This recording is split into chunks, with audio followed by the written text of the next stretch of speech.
Sebelum menonton, jangan lupa like, subscribe, dan tekan tombol lonceng. Selamat menyaksikan. Menteri Komunikasi dan Informatika Johnny Gerard Plate meletakkan batu pertama pembangunan stasiun bumi proyek satelit multifungsi Satelit Republik Indonesia atau Satria-I di Cikarang, Kabupaten Bekasi, Jawa Barat. Menurut Menteri Johnny, pembangunan infrastruktur tersebut merupakan bentuk komitmen serius pemerintah dalam mewujudkan akses telekomunikasi berkualitas di seluruh pelosok tanah air. Hal itu dilatari dengan kondisi geografis Indonesia yang sulit dijangkau oleh jaringan telekomunikasi secara merata. Pembangunan stasiun bumi selanjutnya juga akan dilakukan di Kota Batam, Kota Jayapura, Kota Banjarmasin, Kota Tarakan, Kota Manado, Kota Manokwari, Kota Ambon, Kota Pontianak, Kota Timika, dan Kota Kupang. Kemampuan satelit multifungsi ini dapat menjangkau 150.000 titik lokasi pelayanan publik dengan kapasitasnya mencapai 150 GB. Ketika sudah mampu mengorbit satelit ini secara detail akan melayani sebanyak 93.900 sekolah dan pesantren. Kemudian sebanyak 3.700 titik pusat kesehatan masyarakat atau fasilitas pelayanan kesehatan, rumah sakit, serta layanan kesehatan lainnya. Lalu dapat menjangkau sebanyak 47.900 kantor desa, kelurahan, kecamatan, dan pemerintah daerah lainnya. Terakhir akan melayani sebanyak 600 titik fasilitas pelayanan publik yang berada di wilayah yang sulit dijangkau. Pentingnya infrastruktur ini, Menkominfo mengimbau kepada seluruh pemangku kepentingan dari berbagai tingkatan untuk mendukung pembangunan ini, karena dapat berpengaruh terhadap peningkatan suatu di wilayah di berbagai aspek. Pengadaan infrastruktur ini merupakan prasyarat awal yang krusial untuk mewujudkan percepatan transformasi digital Indonesia.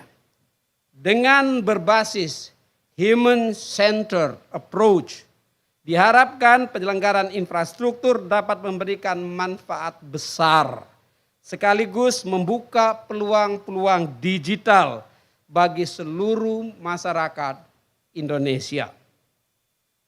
Melalui High Throughput Satellite atau HTS ini, proyek satelit Satria-1 pada tahun 2023 nanti, yang tadi disampaikan pada pertengahan November, 17 November, akan mulai beroperasi secara komersial, menghadirkan internet dengan kapasitas 150 gigabit per second.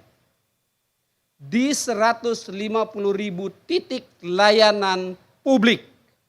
Di antaranya yang pertama, 93.900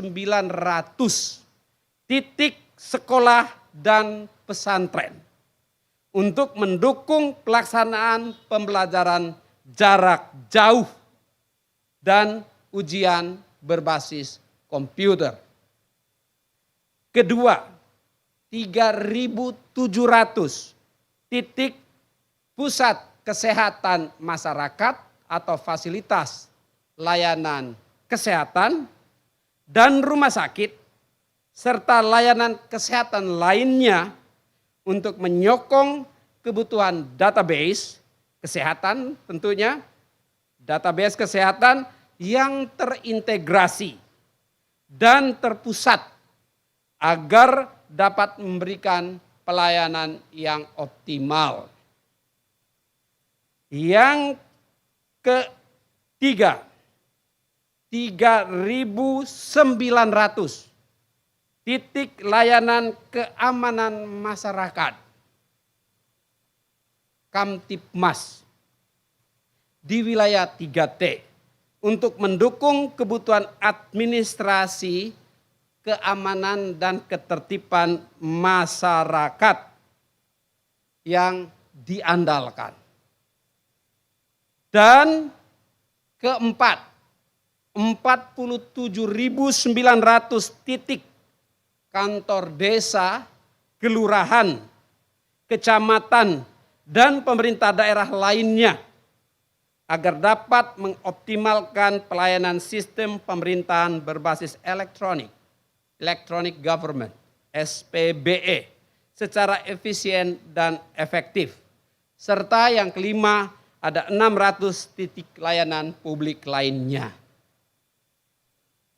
150.000 titik layanan publik ini kita harapkan dihadirkan di akhir atau kuartal keempat tahun 2023. Maka tidak menjadi heran bagi saya kalau saat ini masih ada harapan-harapan dari seluruh wilayah tanah air terkait dengan layanan akses internet.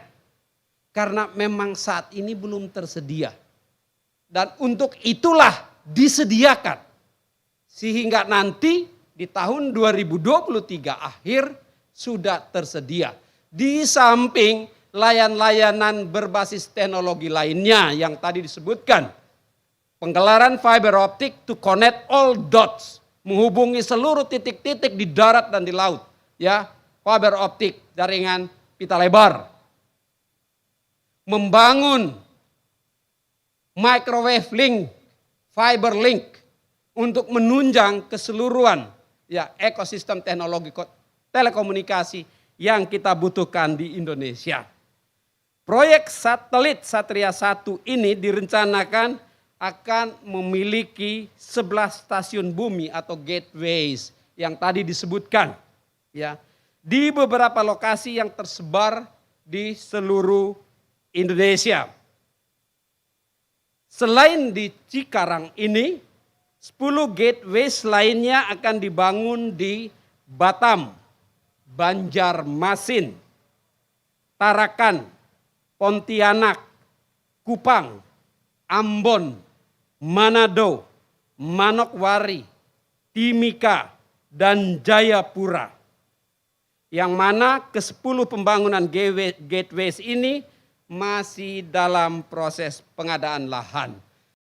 Dari aspek pendidikan, sosial bahkan ekonomi dapat tumbuh secara signifikan di wilayah-wilayah yang menerima akses telekomunikasi dari infrastruktur ini. Dengan begitu, tentunya dapat sangat berdampak positif bagi kesejahteraan masyarakat. Tim Eljon Media melaporkan.